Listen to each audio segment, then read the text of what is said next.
Aujourd'hui, on a la grande chance d'être en Occitanie. Je veux dire que moi, quand j'ai commencé, pardon, à me pencher sur l'Occitanie, notamment sur la question des data. Si vous êtes encore là demain, on va reprendre cette question, notamment des femmes, mais sur la question des data. C'est que j'ai complètement ébahi de la façon dont on travaille en Occitanie, notamment sur ces questions justement pour faire émerger et collecter les data. Mais alors, voilà, on a une ligne du plan national de santé au travail qui est centrée sur les femmes au travail, et l'Occitanie de ce côté-là est un peu pilote, fait la course devant de ce côté-là. Donc, Sophie, de votre côté, voilà, comment vous voyez les choses, comment vous prenez les choses, quelles sont, puisque la question est vaste, vos priorités en ce moment là-dessus? Oui, bonjour à tous. Donc Sophie Pantel, je suis agent à la DRETS Occitanie, et donc je copilote avec Virginie, qui est la chef de service santé sécurité au travail, le groupe donc santé au travail des femmes dans le cadre du plan régional santé au travail. Donc le numéro 4. Les intervenants précédents ont rappelé en fait la division sexuelle au travail, et qui fait que les femmes sont concentrées dans 12 des 87 familles professionnelles. Et donc, en étant concentrées sur ces familles-là, elles sont exposées à des risques qui sont différents de celui des hommes. Et donc, qui dit exposition différente dit risque, et donc forcément action, plan d'action et mesures à prendre qui sont différentes. Et ce sur quoi je voulais insister tout de suite, c'est sur l'importance en fait de genrer les données pour permettre d'avoir la bonne photographie à un moment donné au sein de l'entreprise, et pour pouvoir mettre en œuvre ensuite évidemment les mesures qui s'imposent pour corriger, en tout cas en termes de prévention, et pour faire cesser au maximum évidemment le risque.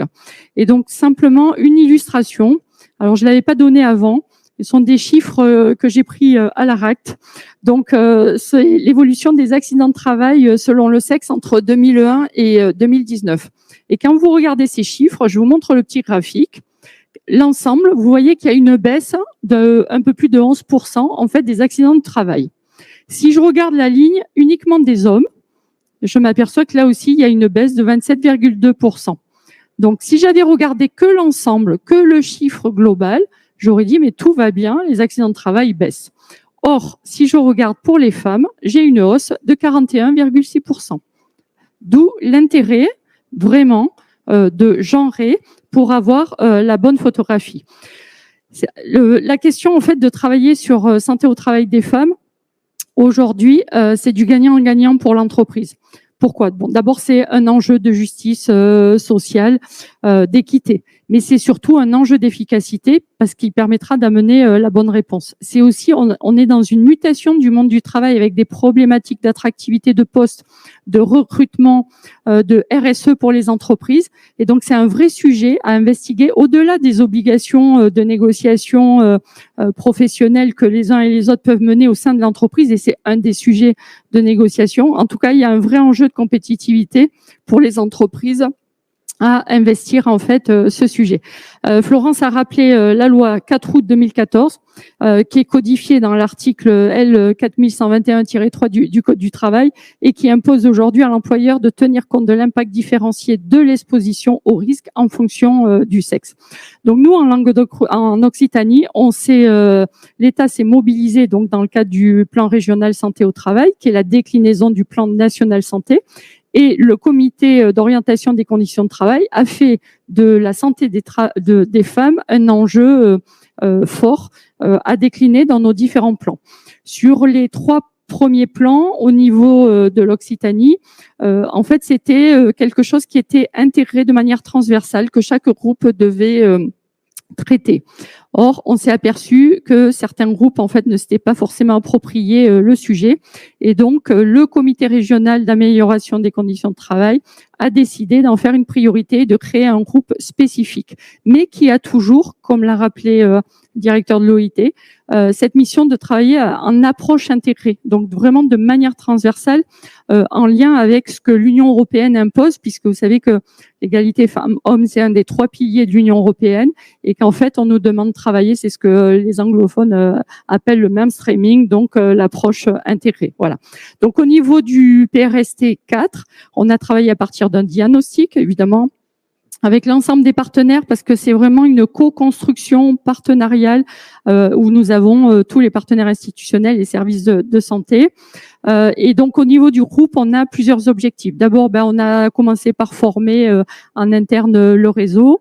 On nous a demandé aussi de travailler sur un DU genré, donc le document unique d'évaluation des risques. Voilà. Et on nous a demandé de travailler sur la prévention des violences sexistes sexuelles au travail. Et au cours de cette année, on a développé cette action avec un financement du ministère du Travail. Donc, c'est une action sur 2 ans. Première année, on vient de terminer 13 journées de formation et on a voulu outiller les préventeurs. Donc, on a créé une vingtaine d'outils. Après, si vous avez des questions, je rentrerai dans le détail, qui sont d'ores et déjà pour certains mis en ligne sur le site du PRST 4. Donc, je vous invite vraiment à vous connecter et aller voir ce qu'on a pu faire et vous pouvez vous en saisir évidemment dans vos différentes structures. Donc, cette année, on a formé les préventeurs de manière à ce que lorsque les entreprises qui vont être sensibilisées à partir du mois de février 2024, lorsqu'elles vont contacter les préventeurs, elles seront à même de trouver un réseau sur chacun des territoires des départements de la région pour pouvoir les accompagner. Voilà, de manière un peu rapide. Merci Sophie. Merci Sophie. Et effectivement, on voit bien tout le travail qu'il faut là-dessus. Alors j'aurais une question pour vous, pour tout à l'heure et autres. C'est bien sûr, vous êtes dans le travail de préparation, donc on est un peu dans les limbes. C'est un peu tôt pour avoir globalement des résultats, mais vous n'avez pas travaillé tout seul. Vous avez dû travailler quand même avec, bien sûr, des experts qui viennent des entreprises ou du monde public. D'ailleurs, j'ai employeur public-privé théoriquement même combat. Voilà, c'est en gros peut-être question qu'on vous posera tout à l'heure. C'est comment vous les avez sentis évoluer sur cette question-là, au-delà, j'allais dire, de l'obligation de s'inscrire là-dedans. Et on voit bien le cadre, qu'on a maintenant. Je dirais que